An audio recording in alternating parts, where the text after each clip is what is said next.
Why do we treat the future like a savings account? We say, I will be happy tomorrow. I will travel tomorrow. I will say I love you tomorrow. We hoard these days like treasures. But have you ever noticed that the more tomorrows you collect, the emptier your today becomes? What if I told you that tomorrow is a ghost that never arrives? This was the tragedy of a man named Silas. Silas lived in a sprawling, quiet house, but it wasn't empty. It was filled to the brim with thousands of beautiful, sealed glass jars. Each jar was a promise, meticulously labeled.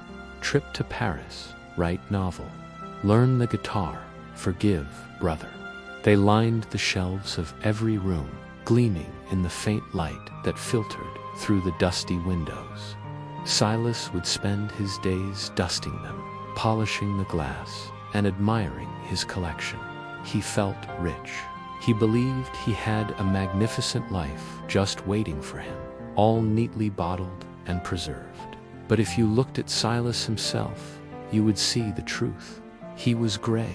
His shoulders were hunched from the weight of all his unlived dreams. His eyes were dim, reflecting the gloom of his house, not the brilliance of his imagined futures. He ate stale bread in the dark, chewing slowly, because he was saving the grand feast for a special tomorrow. He wore threadbare clothes because his fine suits were for a future occasion that never seemed to arrive. His life was a constant state of preparation, a long, drawn-out rehearsal for a play that never began. His house was a museum of tomorrows, and he was its lonely, starving curator. One night, as a sliver of moon cast long shadows across his collection, a figure appeared in the center of his grand library. It didn't break a window or force a lock, it simply was. The figure was tall and cloaked, their face obscured by shadow, but they held a strange old lantern that pulsed with a soft, rhythmic light. This was Kronos, the Timekeeper. Silas, startled from his routine, clutched a jar to his chest. He was not afraid of being robbed of his material wealth. He had very little. He was terrified of losing his futures. Get away from my collection, Silas cried, his voice a dry rasp. These are my tomorrows. They are valuable. Kronos did not move to steal the jars. He simply held up his lantern, and its light pierced through the glass, revealing what was truly inside. He looked at Silas, his expression not of anger, but of a deep, ancient sorrow. Value requires existence, Silas, Kronos said, his voice calm and steady, like the ticking of a grandfather clock. These are not days, these are dreams. He reached for a small, elegant jar from a nearby shelf. The label on it read, "Tell her I love her." Silas remembered the day he wrote that. He was a young man then, full of a nervous, vibrant energy. He had decided he would tell her tomorrow when the moment was perfect. But tomorrow came, and the moment wasn't quite right. And then the next tomorrow, and the next. Kronos uncorked the jar. Silas expected a burst of light, a memory, a feeling. But instead, a thin wisp of gray mist curled out of the opening. It hung in the air for a single, silent second, then completely evaporated, leaving nothing behind, not even a scent.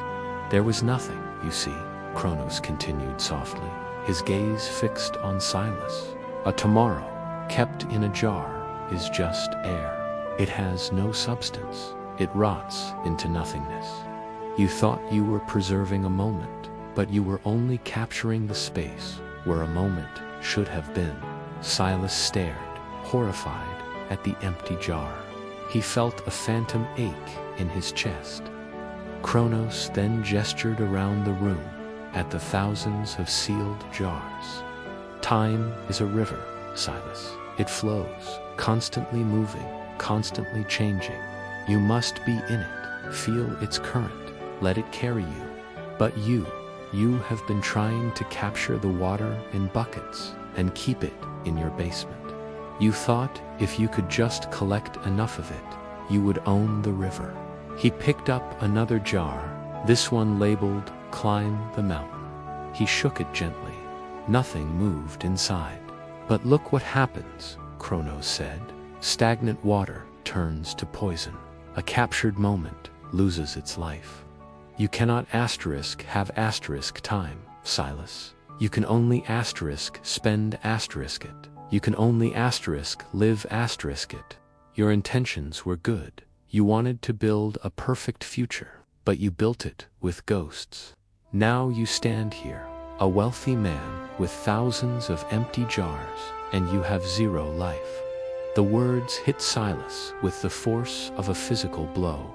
The Timekeeper's lantern seemed to grow brighter, illuminating not just the jars, but the very truth of his existence. He watched the last trace of mist from the love jar disappear. He looked down at his own hands.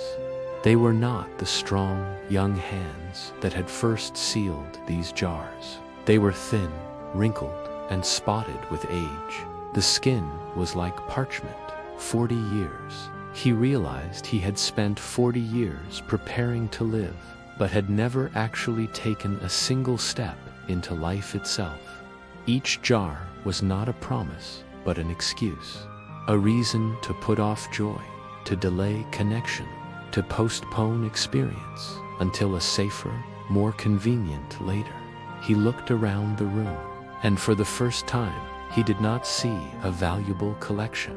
He saw a graveyard, a cemetery of unfulfilled potential, of unspoken words, of untaken journeys. The comfort he had always felt from his hoard of tomorrows curdled into a cold, suffocating horror. The gentle promise of later had become the brutal finality of never. He had not been saving his life. He had been burying it, one jar at a time. A single, hot tear traced a path through the dust on his cheek. Kronos watched this realization dawn in Silas's eyes. He said nothing more. He simply extinguished his lantern, and as the room returned to its familiar gloom, the Timekeeper was gone. Silas stood frozen for a long time. The silence in the house was different now. It was no longer peaceful. It was accusatory. It was the sound of emptiness. Then, with a sudden, convulsive movement, he turned. His eyes scanned the shelves, past learn Italian, past start a business, until they landed on a simple jar with a bold label, See the Ocean. He remembered writing it as a boy, dreaming of the vast, endless water he had only seen in books. He snatched the jar from the shelf. His hands trembled. The old Silas would have polished it, placed it in a more prominent position, and told himself he would go someday. But the new Silas did something different. He raised the jar high above his head, and, with a raw cry that tore from his soul, he smashed it on the floor. Glass shattered. There was no mist. There was no magic. There was only the sharp, clean sound of a decision being made. He did not pack a bag. He did not check the weather. He did not save it for a better day. He walked past the wreckage of his shattered promise, through the halls of his ghostly museum, and straight out the front door. He didn't even close it behind him. The cool night wind hit his face, and for the first time in decades, he truly felt it. He walked to the train station. He bought a ticket. He stood on the platform, not as a man waiting for the future, but as a man finally arriving in his present. The final scene is not in the house of jars. It is of Silas, standing on a sandy shore. The wind whips his thin hair. The roar of the waves fills his ears. He breathes in the sharp, salt air. a scent more real and potent than anything his jars could have ever held. He has nothing left in his house. His collection is gone. He is a man with no stored tomorrows. But for the first time, his eyes are bright, and they reflect the vast, living expanse of the sea. He is finally, truly, living in the now. The moral is that life cannot be hoarded for a future date. It must be consumed in the present. Procrastination is the thief of reality, and the only way to truly possess a moment is to live it right now, rather than storing it away for a someday that may never come. Thank you for watching. If this story resonated with you, consider subscribing for more reflections on how to live a more present life.